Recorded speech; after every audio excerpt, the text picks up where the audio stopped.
Assalamu alaikum, I'm Aisha and you're watching Samaa News. Here are today's headlines. US President Donald Trump has claimed that American forces carried out a large-scale strike in Venezuela and captured President Nicolás Maduro and his wife, alleging they were flown out of the country during the operation. In a post on his Truth Social platform, Trump said the action was conducted in conjunction with US law enforcement, but provided no evidence. Neither US officials nor Venezuelan authorities have independently confirmed the claim.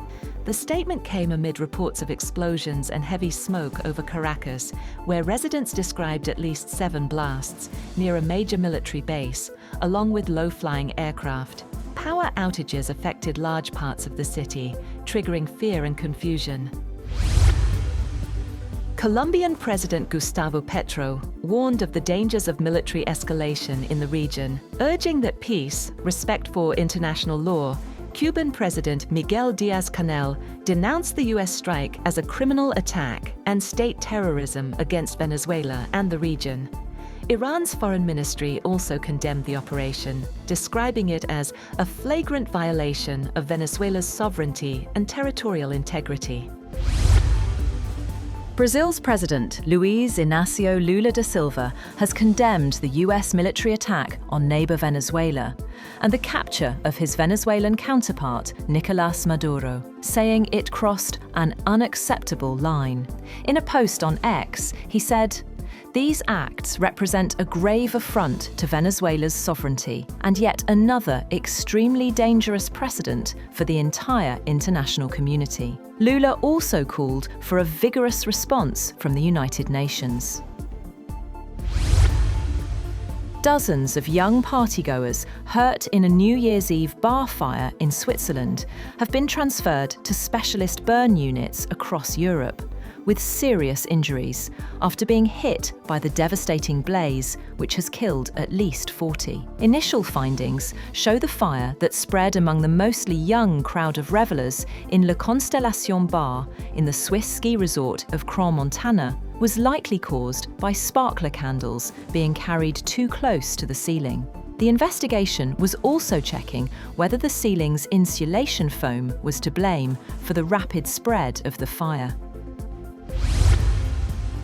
Iran's Supreme Leader Ayatollah Ali Khamenei addressed the nation on Saturday amid ongoing demonstrations, saying that protests are justified, but rioting will not be tolerated. Khamenei urged authorities to engage with citizens who voice complaints, but warned that those committing acts of violence, citing recent attacks near Tehran's Grand Bazaar, must be put in their place.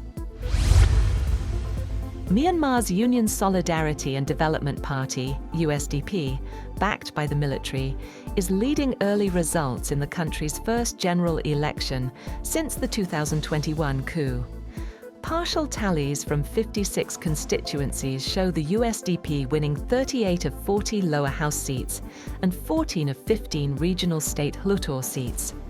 Other parties, including the Shan Nationalities Democratic Party and Mon Unity Party, captured 1 seat each. The election has seen low voter turnout and the detention of pro-democracy leaders.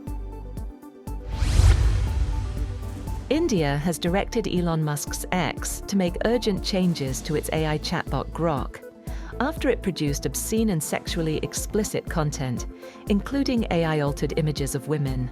The Ministry of Electronics and Information Technology, MeitY, has given X 72 hours to submit a report detailing steps to prevent nudity, sexualization, or any illegal content under Indian law. Non-compliance could risk X's safe harbor protections and invite legal action under IT and criminal laws. Ukrainian President Volodymyr Zelensky has appointed military intelligence chief Kirylo Budanov as his new presidential chief of staff, following Andriy Yermak's resignation over a corruption scandal. Budanov, 39, who led successful intelligence operations against Russian forces, will now oversee security priorities, defense strategy, and diplomatic negotiations. Zelensky emphasized Budanov's expertise and ability to drive results amid the ongoing conflict. That's all for now. For more updates, visit www.samaa.tv. Thank you for watching Samaa News.